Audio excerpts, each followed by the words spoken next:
Hello बच्चों, welcome back. तो कैसे हैं आप सब। तो आप देख रहे हैं हमारा प्यारा सा और क्यूट सा चैनल फिजिक्स केमिस्ट्री सॉल्यूशन। और आज हम स्टार्ट करते हैं अपने 9th क्लास का 9th फिजिक्स का second chapter force and law of motion. कौन सा? Force and law of motion. इसमें आपको दो वर्ड दिखाई दे रहे होंगे, force and law of motion. ठीक है, तो दोनों को हम अलग अलग पढ़ेंगे।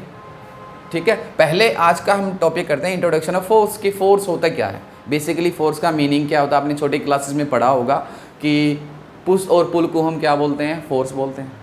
लेकिन अब आज हम इसको थोड़ा सा और डिटेल में, इसके गहराई में जाकर पढ़ेंगे कि रियल में फोर्स होता क्या। देखिए, पुश करना, पुल करना फोर्स, ठीक है, फोर्स होता है। लेकिन क्या इनके अलावा भी कोई और चीज़ होती है जिससे हम फोर्स को एक्सप्लेन कर सकते हो? जैसे पुश और पुल तो होता ही है फोर्स। ठीक है, किसी चीज़ को लिफ्ट करना वो भी तो क्या है, फोर्स, क्योंकि उसमें भी तो हम अपनी एनर्जी लगाते हैं।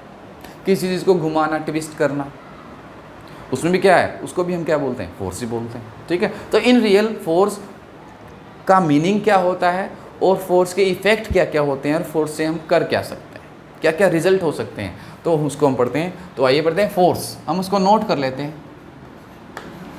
फोर्स की डेफिनेशन वर्ड्स में लिख लेते हैं, आपको समझने में आसानी रहेगी। तो क्या होगा, any external effort which change or try to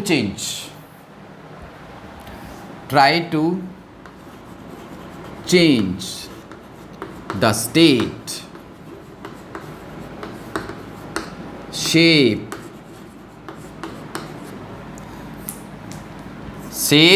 and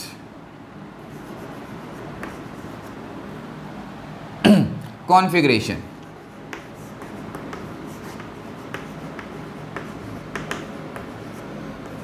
of the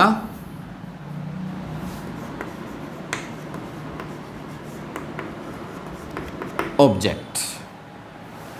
any external effort, external effort कौन सा? जैसे हम किसी चीज़ को पुश करते हैं, ठीक है, एफर्ट किसने किया, हमने किया। पुल करते हैं, एफर्ट कौन करता है, हम करता है। उठाते हैं, लिफ्ट करते हैं किसी चीज़ को, ये क्या हमारा एफर्ट, जिसमें अपनी एनर्जी लगाते हैं। किसी चीज़ को घुमाते हैं, ट्विस्ट करते हैं, रोटेट करते हैं, रोटेट करवाते हैं, तो वो सारा उसको हम क्या बोलते हैं, एक्सटर्नल एफर्ट। कोई भी एक्सटर्नल एफर्ट जिसके कारण, जो कि चेंज करता है या फिर चेंज करने की कोशिश करता है, क्या क्या चीज़, स्टेट।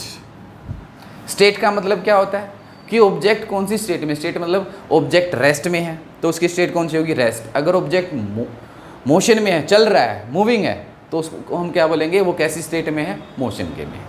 ठीक है, तो स्टेट को कैसे चेंज करेगा, अगर मान लो कोई ऑब्जेक्ट रेस्ट में है, मान लो आप खड़े हो, पीछे से अगर आपको किसी ने धक्का दे दिया तो आप क्या हो, आगे चलने लगोगे, मोशन में आ जाओगे। इसको हम क्या बोलेंगे, आपकी स्टेट चेंज होगी, कहाँ से, रेस्ट टू मोशन। या फिर कोई भी ऑब्जेक्ट मूविंग है, चल रहा है, हम उस पर फोर्स लगाते हैं अपोजिट डायरेक्शन में। मान लो आप चल रहे हो, पीछे से आपको कोई खींच ले, पुल कर ले, तो आप क्या रहोगे, रुक जाओगे। तो आपकी जो मूविंग स्टेट थी वो कैसे आ जाएगी, रेस्ट में। इसको बोलते हैं स्टेट का चेंज होना। ठीक है, शेप, शेप का मतलब क्या होता है कि फोर्स के द्वारा हम शेप को चेंज कर सकते हैं। जैसे फॉर एग्जांपल मैं आपको दिखाता हूँ, मान लीजिए ये आपके पास कोई बुक है, हम किसी भी ऑब्जेक्ट पर फोर्स लगाते हैं। मान लीजिए आपके पास कोई भी ऑब्जेक्ट है, हम इस पर फोर्स ले, मैंने इसको ऐसे कर दिया, ऐसे, शेप चेंज हो गई ना, शेप चेंज। इसको क्या बोलते, किससे हुई, मैंने फोर्स लगाया इस तरफ भी से और इस तरफ से भी, क्या हुआ, शेप चेंज हो गई। तो ऐसे जैसे हम इलास्टिक है, रबड़ है, उसको हम खींच कर क्या करते हैं, या फिर उसको घुमा देते, कोई भी चीज़, रबड़ है उसको घुमा कर गोल, बहुत से एग्जाम्पल हैं जिसको हम क्या बोलते हैं। जैसे आप और नहीं तो डेली एग्जाम्पल, डेली रूटीन का ले लो, घर में आटा गूंथते हैं ना, रोटी बनाने से पहले हम उसको क्या करते हैं, पानी डालकर फिर उसमें गूंथते हैं, उसके शेप आप कोई भी शेप दे सकते हो, यानी फोर्स से। वो भी क्या हमारा एक्सटर्नल एफर्ट।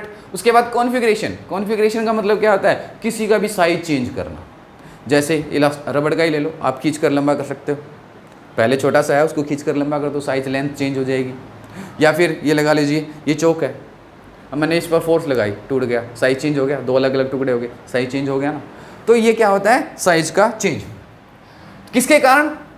फोर्स के कारण। किसके कारण? फोर्स के कारण। तो उसको हम क्या बोलते हैं? फोर्स। अब देखिए फोर्स का फॉर्मूला क्या होगा। फोर्स को हम मैथमेटिकली हम इसको कैसे एक्सप्रेस है, इसका सिंबल क्या होता है? इट इज डिनोटेड बाय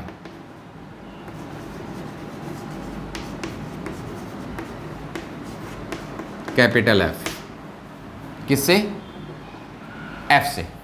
ठीक है, एफ से हम इसको डिनोट करते हैं। मैथमेटिकली इसका जो फॉर्मूला होगा एफ इज इक्वल टू क्या होता है? Mass into acceleration. अभी हम इसको प्रूव भी करेंगे, इसको डिराइव भी करेंगे आगे नेक्स्ट टॉपिक में हम इसको। फिलहाल आपको याद रखना है फोर्स किसके इक्वल होता है? Mass into acceleration. मास का मतलब एम क्या है यहाँ पर? M mass of object, mass of object. A क्या है? एक्सेलरेशन। इसका मतलब क्या हुआ? मान लीजिए कोई ऑब्जेक्ट है आपके पास, हमने क्या किया, जिसका मास कितना है? एम। मास कितना है? हमने इस पर फोर्स लगाई, ये रेस्ट में था, हमने इस पर फोर्स लगाई इस डायरेक्शन में मान लीजिए, तो ये क्या होगा? ये चलने लगेगा, मोशन में आ जाएगा, चलने लगेगा। रेस्ट में था, रेस्ट से अगर ये मोशन में आया तो क्या हो? इसकी स्पीड होगी, वेलोसिटी होगी। पहले वेलोसिटी 0, फिर इसकी वेलोसिटी कुछ चेंज हुई, वेलोसिटी क्या होगी? बढ़ गई। वेलोसिटी का बढ़ना क्या कहलाता है? चेंज इन वेलोसिटी को हम क्या बोलते हैं? एक्सेलरेशन। क्या बोलते हैं? एक्सेलरेशन। तो फोर्स से क्या होगा? किसमें? हर उस ऑब्जेक्ट पर जिसके पास मास होता है। अगर मास ही नहीं होगा तो हम उसमें फोर्स नहीं लगा पाएंगे। ठीक है, तो फोर्स का फॉर्मूला क्या होगा? Mass into acceleration. अब हम इसको मेजर किस में करेंगे, कैसे करेंगे, इसकी यूनिट क्या होगी? यूनिट देखिए फोर्स की, unit of force, unit of F. F का फॉर्मूला देखिए एम इंटू ए। देखिए मास को किस में मेजर करते हो? मास को किलोग्राम में। ऐसा यूनिट क्या है? किलोग्राम। इनटू एक्सेलरेशन की यूनिट बताइए। एक्सेलरेशन क्या होता है? Velocity by time. Velocity by time, velocity को किस में करते हैं? मीटर पर सेकंड, और डिवाइड बाय टाइम क्या हो जाएगा? मीटर पर सेकंड स्क्वायर। तो इसकी यूनिट क्या बन जाएगी? किलोग्राम मीटर पर सेकंड स्क्वायर। और इसको हम क्या बोलते हैं? जो कि फोर्स को हम बहुत ज़्यादा यूज़ करते हैं, बार बार हम क्या करेंगे? किलोग्राम मीटर पर सेकंड स्क्वायर को, इसको हम एक और दूसरा नाम दिया गया, किसके नाम पर? आप सबको पता लग जाएगा जैसे हम लिखेंगे, इसको हम बोलते हैं न्यूटन। क्या बोलते हैं? न्यूटन। या फिर इसको हर जगह आपको कैपिटल एन लिखा मिलेगा। कैपिटल एन का मतलब है न्यूटन। तो किलोग्राम मीटर पर सेकंड बार बार ये बोलने से अच्छा हम क्या बोलते हैं कि फोर्स को हम किसे मेजर करते हैं? न्यूटन में। फोर्स की यूनिट क्या होगी? SI unit, SI Newton. CGS ये कौन सी यूनिट है? SI unit, SI unit, SI. ठीक है, सीजीएस यूनिट कौन सी होगी? सीजीएस को बोलते हैं डाइन। डाइन, डायन नहीं, डायन नहीं याद करना आपको, डाइन, डाइन। ये कौन सी यूनिट है? छोटी यूनिट, सीजीएस। सीजीएस जैसे मास की ऐसा यूनिट क्या होता है? किलोग्राम। लेकिन सीजीएस यूनिट क्या होती है? छोटी यूनिट, ग्राम। वैसे ही फोर्स की ऐसा यूनिट न्यूटन और सीजीएस यूनिट डाइन। क्या होगी? डाइन। ठीक है, डायमेंशनल फॉर्मूला। डायमेंशंस क्या होते हैं? मतलब हम फिजिक्स में क्या करते हैं, किसी भी चीज़ को, किसी हर एक क्वांटिटी को क्या बोलते हैं? मास, लेंथ और टाइम की टर्म में एक्सप्रेस करते हैं। तो उसको हम क्या बोलते हैं? डायमेंशनली, कि उसमें कौन सी क्वांटिटी कैसी और कितनी है। जैसे मास है या नहीं है, लेंथ है या नहीं है, टाइम है या नहीं है, और है तो कितना है। तो डायमेंशनल फॉर्मूला, डायमेंशनल फॉर्मूला,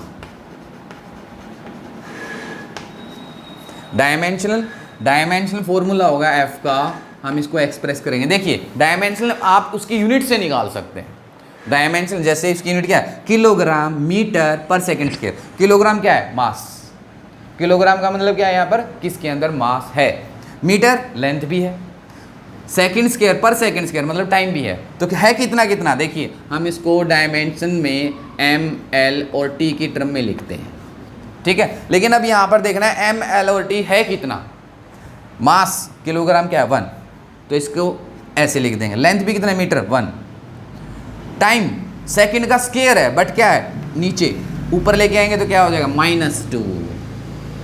क्या हो जाएगा? -2। तो डायमेंशनल फॉर्मूला क्या है, m1l1t-2। तो ये हो गया फोर्स का इंट्रोडक्शन। क्या है formula, mass into acceleration, unit of क्या हो जाएगी, किलोग्राम मीटर पर सेकेंड स्क्वायर। ठीक है, तो अगर आपको मान लो कोई क्वेश्चन मिलता है और आपको किसी ऑब्जेक्ट का मास दे रखा है, मास दे रखा है और आपको बोल दिया कि हाँ भाई उसमें इतनी एक्सेलेरेशन हुई है, तो उसमें कितनी फोर्स लगी होगी वो आपको कैलकुलेट कैसे करना होगा, मास को किससे मल्टीप्लाई कर दो, एक्सेलेरेशन से मल्टीप्लाई। हम न्यूमेरिकल भी करेंगे, न्यूमेरिकल की प्रैक्टिस भी करेंगे। तो ठीक है, दिस इज फोर्स। एक बार इसको नोट करिए जल्दी से, फिर हम इसके इफेक्ट पढ़ते हैं कि क्या क्या इफेक्ट इसके हो सकते हैं, फोर्स के कारण क्या क्या चीजें, क्या क्या चेंजेस हो सकते हैं। नोट करिए जल्दी, पॉज करके नोट कर लो, पॉज करके, टाइम वेस्ट नहीं होगा। भाई पॉज कर लो, पॉज करके नोट कर लो, फिर हम आगे कंटिन्यू करते हैं। ठीक है,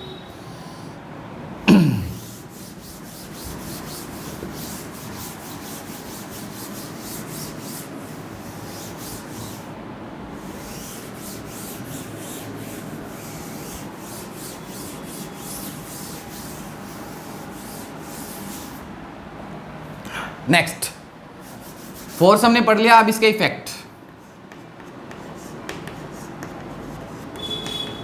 इफेक्ट ऑफ फोर्स,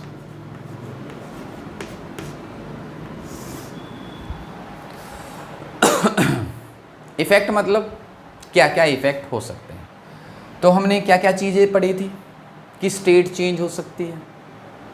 देखो मैं आपको इफेक्ट बताता हूं, इफेक्ट में होगा क्या। First one, state change of state. State वो नहीं, राज्य वाला नहीं कि पंजाब से हरियाणा चले गए, हरियाणा से राजस्थान आ गए, वो वाला नहीं। स्टेट, साइंस में स्टेट हम क्या बोलते हैं कि कोई ऑब्जेक्ट मोशन में है या रेस्ट में है।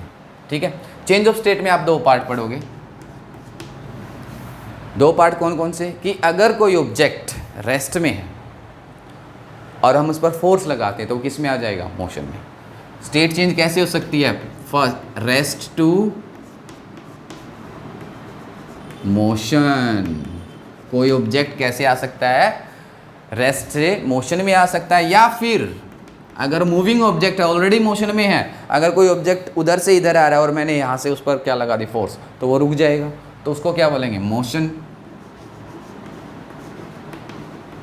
To rest. किस में आ जाएगा, रेस्ट में आ जाएगा। ठीक है, सेकेंड इफेक्ट देखिए, second effect change of direction. हम किसी भी ऑब्जेक्ट की डायरेक्शन भी चेंज कर सकते हैं भाई। जैसे मान लो कोई ऑब्जेक्ट ऐसे मूव कर रहा है, इस डायरेक्शन में कोई ऑब्जेक्ट जा रहा है, हमने क्या किया, अगर हम इस पर फोर्स लगाते हैं, या तो पर वो फोर्स कैसी होगी, डायरेक्शन हमें चेंज करनी है, हमें इसको रोटेट करवाना है, या फिर हम इसकी डायरेक्शन चेंज कर, हम क्या करेंगे, इस पर परपेंडिकुलर डायरेक्शन में इस तरफ फोर्स लगाएंगे, या फिर इसको ऐसे इस तरफ फोर्स लगाएंगे, है ना। जैसे आपको ये ऑब्जेक्ट जा रहा है, ऐसे जा रहा है, तो उसको पकड़कर आप ऐसे अंदर की तरफ, सेंटर की तरफ, अपनी तरफ खींच लीजिए। 90 डिग्री पर अगर हम फोर्स लगाते हैं तो ये क्या होगा, इसकी डायरेक्शन कुछ ऐसी हो जाएगी, इसकी डायरेक्शन चेंज हो जाती है। तो इस पर, तो कहने का मतलब ये है कि फोर्स की हेल्प से हम क्या कर सकते हैं, डायरेक्शन भी चेंज कर सकते हैं किसी भी ऑब्जेक्ट ऑलरेडी जो मोशन में है। ठीक है, थर्ड क्या हो सकता है, शेप। ये अभी मैंने आपको बताया था कि चेंज ऑफ शेप, हम शेप चेंज कर सकते हैं। ठीक है, ये आपने सुन लिया, मतलब फोर्स लगाओगे किसी ऑब्जेक्ट पर तो उसकी शेप चेंज हो सकती है। किस कंडीशन में होगा शेप चेंज, जब वो ऑब्जेक्ट जैसे स्टेट चेंज ना होकर, अगर आप किसी ऑब्जेक्ट पर फोर्स लगाते हो और उसकी स्टेट चेंज नहीं हो रही, मान लो कोई ऑब्जेक्ट रुका हुआ है, ठीक है, और आपने फोर्स लगाई, तो वो कैसा आना चाहिए, मोशन में आना चाहिए। बट कई बार क्या होता है कि आप ऐसे फोर्स लगाते हो कि वो उसकी स्टेट ना चेंज होकर कुछ और चीज़ चेंज हो जाता है, और वो क्या होता है, शेप चेंज हो जाती है। क्या चीज़ चेंज हो जाती है, shape, change of shape. Fourth, size. Size का मतलब कॉन्फ़िगरेशन, वही कॉन्फ़िगरेशन मतलब चेंज ऑफ साइज। आप इसको क्या लिख सकते हो, चेंज ऑफ साइज। ये भी मैंने आपको बता दिया। ये क्या होते हैं, फोर्स के इफेक्ट होते हैं, फोर्स के इफेक्ट होते हैं। मतलब हम फोर्स के कारण कर क्या क्या सकते हैं, आपने देख लिया कुछ किसी भी चीज़। अच्छा, डायरेक्शन चेंज और ट्विस्ट करना किसी चीज़ को, या फिर किसी चीज़ को उठाना, लिफ्ट करना, पोजीशन चेंज करना। क्या करना, पोजीशन चेंज करना, ठीक है। वो सारे किस में आ जाते हैं, स्टेट में आ जाते हैं।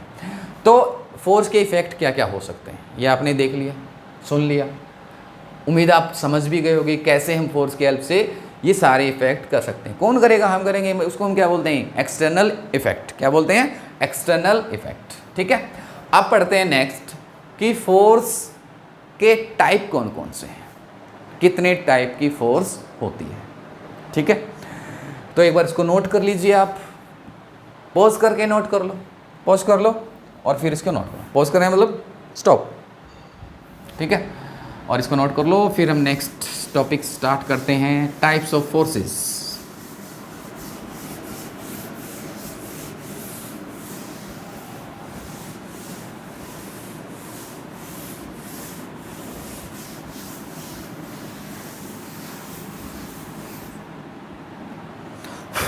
हम अलग अलग तरह से इसके टाइप्स पढ़ेंगे, types of force.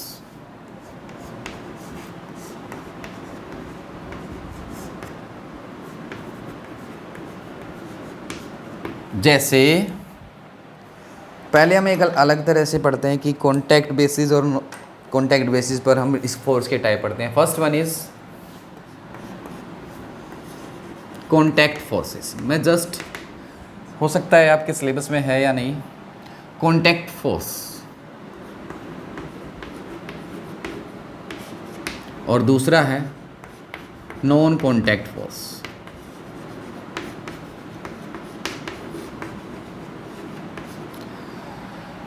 Contact forces क्या होते हैं कि हम फोर्स लगाने के लिए, हम जैसे हमें किसी ऑब्जेक्ट पर फोर्स लगानी है तो हम क्या करेंगे, उससे टच करना पड़ेगा। मान लो आपको किसी चीज़ को पुल करना है या पुश करना है या किसी चीज़ को उठाना है, तो आप क्या करोगे, आप उसके कॉन्टैक्ट में आओगे, उसको टच करोगे, तभी तो आप फोर्स लगा पाओगे। ऐसी फोर्सेस को हम क्या बोलते हैं, कॉन्टैक्ट फोर्स। और ये कौन सी होती है, पुश करना, पुल करना। जैसे पुश करना, एनी टाइप ऑफ पुश और pull, any type of pull, push और लिफ्टिंग, ये किस में आते हैं, कॉन्टैक्ट फोर्स। मतलब आपको किसी चीज़ को उठाना है तो आप उठाओगे, कॉन्टैक्ट करोगे ना उसके, या फिर बिना, हाँ भाई ये ऑब्जेक्ट आ जा मेरे पास, ऊपर उठकर आ जाएगा, नहीं आएगा, ऐसा नहीं होता। हमें क्या करना पड़ता है, उसको टच करना, उठाना पड़ता है, कॉन्टैक्ट में लेकर, ठीक है। Non contact forces, non contact forces क्या होते हैं, कुछ फोर्सेस होती हैं हमारे नेचर में जो बिना किसी दूसरे ऑब्जेक्ट को टच किए, जैसे सबसे बेसिक और कॉमन फोर्स जो होती है, सबको पता है, ग्रेविटेशनल फोर्स। कौन सी होती है, ग्रेविटेशनल फोर्स, ग्रेविटेशनल फोर्स पता है ना कौन सी, हमारे अर्थ, सबको पता है gravitational force. Newton's law of gravitation पढ़ा होगा। According to Newton's law of gravitation सब जानते हैं कि इस यूनिवर्स में जितने भी ऑब्जेक्ट हैं, इवन आप और मैं, हर एक ऑब्जेक्ट हर दूसरे ऑब्जेक्ट पर एक फोर्स लगाता है विदाउट एनी कॉन्टैक्ट। वो उसको क्या करता है, अट्रैक्ट करता है, ठीक है। जो जितना ज़्यादा बड़ा और हैवी ऑब्जेक्ट होगा वो उतनी ज़्यादा फोर्स लगाएगा। हाँ, जैसे अर्थ के लिए क्या करता है, आपको पता है, अर्थ हर एक ऑब्जेक्ट को अपनी तरफ अट्रैक्ट करती है। मान लो जैसे ये चौक है, ये छोटा सा टुकड़ा है, मैंने इसको यहाँ से छोड़ दिया, नीचे गया, नीचे क्यों गया अभी, क्यों गया, किसके कारण। और देखिए इसका रीज़न क्या होता है, आपको पता है कोई भी ऑब्जेक्ट अगर रेस्ट में है, ये चौक यहाँ पर रेस्ट में था तो ये मोशन में आता है। एक बात जान लीजिए, अगर कोई ऑब्जेक्ट रेस्ट में है और फिर वो मोशन में आता है तो उसका रीज़न वो फोर्स के कारण ही मोशन में आता है। मतलब स्टेट चेंज हमेशा किसके कारण होते हैं, ये अभी हमने पढ़ा, स्टेट चेंज किसके कारण होती है, फोर्स के कारण। अगर उस पर कोई फोर्स नहीं लग रही है तो वो रेस्ट में ही रहेगा, और अगर वो रेस्ट से मोशन में आ रहा है तो सोच लीजिए कोई फोर्स लगे। कौन सी फोर्स, ग्रेविटेशनल फोर्स। कौन लगाता है, हमारी अर्थ। साइज बहुत बड़ा है, मास बहुत ज़्यादा है, इसलिए वो क्या करता है, हर एक ऑब्जेक्ट को अपनी तरफ अट्रैक्ट करता है। इवन आप और मैं, अगर आप आप हो या आपके साइड में कुछ और है, दो इवन वो भी आपस में क्या लगाते हैं, फोर्स लगाते हैं, बट उनकी फोर्स बहुत कम होती है क्योंकि हमारा मास बहुत कम होता है। जिस ऑब्जेक्ट का जितना ज़्यादा मास होगा वो उतनी ज़्यादा फोर्स लगाएगा किसी भी दूसरे ऑब्जेक्ट पर। अब सोचिए, क्या अर्थ ने इसको पकड़कर खींचा, अर्थ ने अपना हाथ बाहर निकाला और इसको खींच लिया? नहीं। कोई कॉन्टैक्ट है अर्थ का और इसका? नहीं है। तो ये कैसी फोर्स है? विदाउट एनी कॉन्टैक्ट उसने फोर्स लगाई, उसको अपनी तरफ अट्रैक्ट कर लिया। ऐसी फोर्सेस को क्या बोलते हैं? Non contact forces, gravitation force. समझ गए? ठीक है। नेक्स्ट, दूसरा और कौन सी फोर्स होती है? Electric forces. इलेक्ट्रिक फोर्सेस कौन सी? अरे चार्जेस के बारे में पढ़ा ना। ये चार्जेस दो तरह के होते हैं, positive charge, negative charge. Positive charge क्या करता है? नेगेटिव को अपनी तरफ अट्रैक्ट करता है। पॉजिटिव के पास पॉजिटिव लेके जाओगे तो क्या करेगा? रिपेल कर देगा। क्या करेगा? रिपेल करेगा। ठीक है, ये भी क्या है? एक non contact forces. Third, magnetic force. Magnet, एक मैग्नेट दूसरे मैग्नेट को क्या करता है? मैग्नेटिक फोर्स क्या करता है? या तो अट्रैक्ट करेगा, रिपेल करेगा। अगर नॉर्थ पोल के, आपके पता है हर एक मैग्नेट के दो पोल होते हैं, एक नॉर्थ पोल एक साउथ पोल। ठीक है, नॉर्थ के पास नॉर्थ लेके जाओगे तो वो क्या करेगा? रिपेल करेगा। नॉर्थ के पास साउथ लेके जाओगे तो क्या करेगा? वो अट्रैक्ट करेगा। So these kind of forces are non contact forces, जिसमें बिना किसी कॉन्टैक्ट के, बिना किसी टच के वो क्या करते हैं? एक दूसरे पर फोर्स लगाते हैं। आइदर इट इज अट्रैक्टिव और रिपल्सिव, कोई फोर्स हो सकती है। ठीक है, तो ये दो तरह की फोर्सेस थी, कॉन्टैक्ट फोर्स और नॉन कॉन्टैक्ट फोर्स। ठीक है, अब दूसरी तरह का टाइप करते हैं। नोट कर लीजिए, एग्जांपल है, समझ में आना चाहिए। लिख तो आप सकते हो, वर्ड्स में तो आप लिख ही सकते हो। कॉन्टैक्ट फोर्स कौन सी होगी? जिसमें हमें कॉन्टैक्ट करना पड़ता है, टच करना पड़ता है। Non contact, without any contact. ठीक है, नोट कर, हो गया? जल्दी पॉज करके नोट कर लो।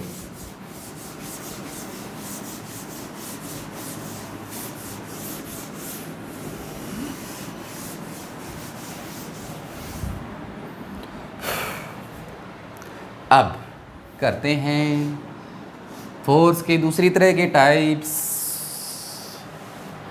ठीक है, तो आइए देखते हैं। First one, balanced force. ठीक है, सेकंड, इसको मैं यहां पर लिख लेता हूं, अनबैलेंस्ड।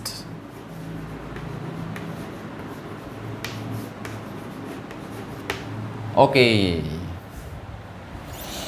ठीक है। अब देखिए क्या होता है बैलेंस्ड और अनबैलेंस्ड। मतलब आप समझ जाओगे, बिल्कुल सिंपल है। सोचो, एक ऑब्जेक्ट है यहां पर रखा है, एक ऑब्जेक्ट यहां पर रखा है भाई। ठीक है, इस पर हम एक तरफ इस डायरेक्शन में एक फोर्स लगाते हैं। इस पर एक फोर्स लग रही है, मान लीजिए कितनी? F1। कितनी क्वांटिटी मान लेते हैं इसकी? कुछ भी, 10 न्यूटन मान लो, 10 न्यूटन। और इधर हम फोर्स लगाते हैं, इधर भी, इसके just in opposite direction. Opposite, ऊपर नीचे नहीं, इधर उधर नहीं, इसके जस्ट अपोजिट डायरेक्शन। अगर एक इधर लग रही है तो दूसरी इधर, ये कंडीशन। F2 कितनी? 10 न्यूटन। तो क्या होगा? सोचिए, सोच के देखो, एक ही ऑब्जेक्ट पर एक ही टाइम पर but in opposite direction same force लग रही है, तो उसको हम क्या बोलेंगे? कि इसको हम क्या बोलते हैं? अरे ये तो वही बात होगी, मान लो एक तराजू है, एक पलड़ा इधर एक पलड़ा इधर, दोनों तरफ क्या कर किया आपने? 1 किलो इधर, 1 किलो का बाट इधर, 1 किलो का बाट इधर। तो अब क्या देखोगे? दोनों पलड़े क्या हो जाएंगे? बैलेंस। मतलब क्यों? दोनों तरफ क्या है? सेम वेट है। क्या है? सेम वेट है। तो इसको हम क्या बोलेंगे? एक तरफ 10 न्यूटन फोर्स, दूसरी तरफ भी 10 न्यूटन फोर्स। तो हम क्या बोलेंगे इसको? कि एक ही ऑब्जेक्ट पर दो इक्वल एंड अपोजिट फोर्स लग रही है, तो मतलब वो कैसी है? बैलेंस्ड। उनका रिजल्टेंट क्या है? रिजल्ट क्या है? ये ऑब्जेक्ट कहाँ जाएगा? इधर या इधर? कहीं नहीं जाएगा भाई। 10 इधर लग रही है, 10 इधर, ये ऑब्जेक्ट यहीं रहेगा। रिजल्ट क्या है? 0। क्या है रिजल्ट? क्या है? 0। तो ऐसी फोर्सेस जो एक ही ऑब्जेक्ट पर लगती है और जिनका रिजल्टेंट क्या होता है? 0, उसको हम क्या बोलते हैं? Balanced force. ठीक है। तो इसको वर्ड्स में हम लिख लेते हैं। If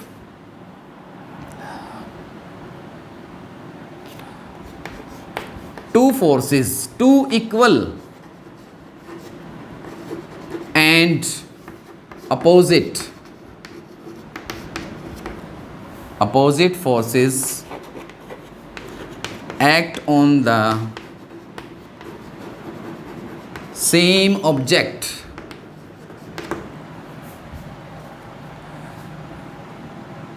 and their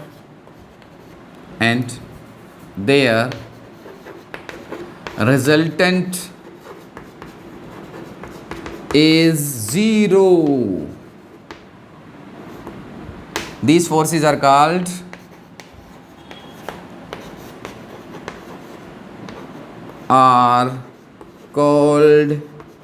as balanced force. इनको हम क्या बोलेंगे? Balanced force.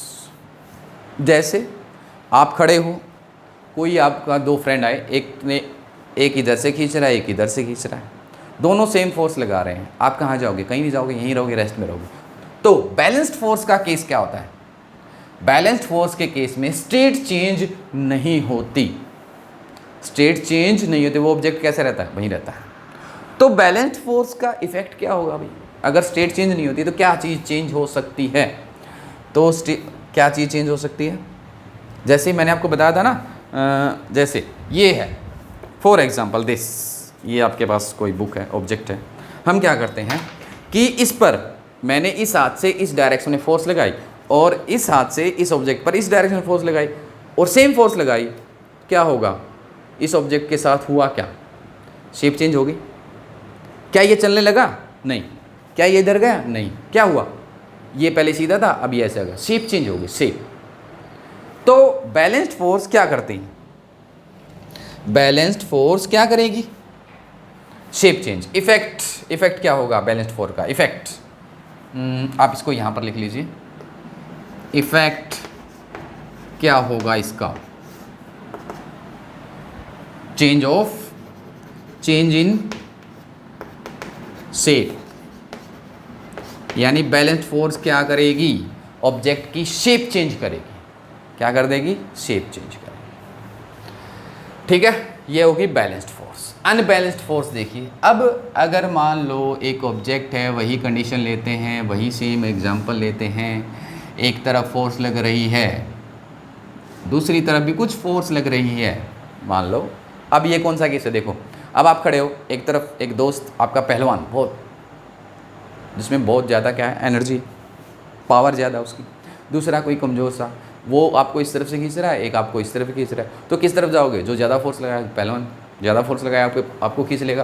तो वो ज़्यादा फोर्स लगाएगा, वो कम फोर्स लगाएगा। यानी मान लीजिए इधर 10 न्यूटन फोर्स लग रही है, F1, लेकिन इधर F2 कितनी लग रही है? 5 न्यूटन। क्या होगा? क्या होगा भाई? रिजल्टेंट क्या है? इधर 5 लग रही है, इधर 10 लग रही है, तो रिजल्टेंट क्या होगा? इस तरफ ये रिजल्टेंट क्या होगा? 5 न्यूटन फोर्स का रिजल्टेंट इस तरफ होगा, और वो आपको जो ज़्यादा फोर्स लगाएगा वो अपनी तरफ खींच लेगा। और खींचेगा तो क्या, जब आप रेस्ट में थे, खींचेगा तो क्या आएगा? आप चलने लगोगे, चलने से क्या होगा? स्टेट चेंज हो जाएगी। क्या चीज़ चेंज हो जाएगी? स्टेट चेंज हो जाएगी। ठीक है, तो इसकी डेफिनेशन इसको वर्ड्स में लिख लेते हैं। अनबैलेंस्ड फोर्स क्या होगी? If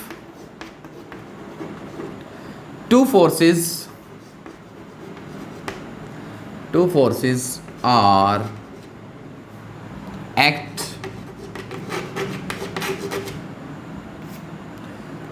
on the same object but their resultant is note zero, जिनका रिजल्टेंट ज़ीरो नहीं है, these kind of force